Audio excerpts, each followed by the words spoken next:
আমার মেয়ে হরিপ্রিয়ার আজকে কান বিঁধানো হলো, তো আমি সেই ভিডিওটাই আজকে আমি শেয়ার করছি।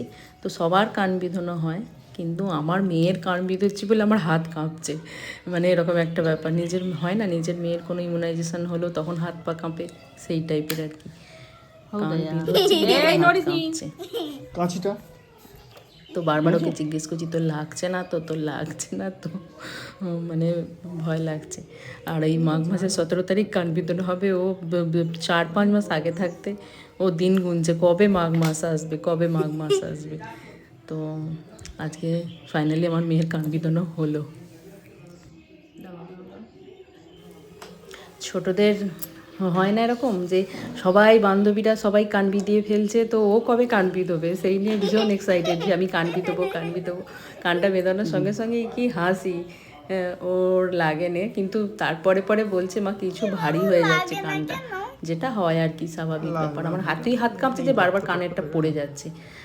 মানে নেক্সট আরেকটা যে কান বিঁধানো বাকি আছে, সেটার জন্য যতবার গানের ভিতরে কানেরটাকে ঢোকাচ্ছি ততবার পড়ে যাচ্ছে।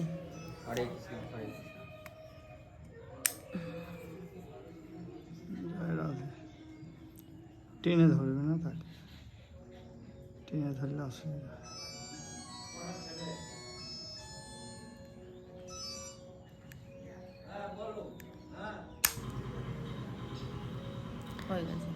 এবার কান বিঁধানো মোটামুটি কমপ্লিট, দুটো কান বিঁধানো হয়ে গেছে।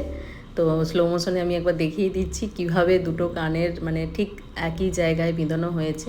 আসলে ও একটু রোগা বলে ওর কানের পাতাটা না তৈরি হয়নি, তো সে কারণে ওর প্রায় 7.5-8 বছর হতে যাচ্ছে, তো এতদিন পর ওর কানটা বিঁধানো হচ্ছে। এতদিনে আপনারাই দেখে বলুন কি রকম লাগছে ওর কানটা বিঁধিয়ে। ও তো খুব আনন্দ, দেখা যাক কানটা বিঁধুলি যে লেগেছে না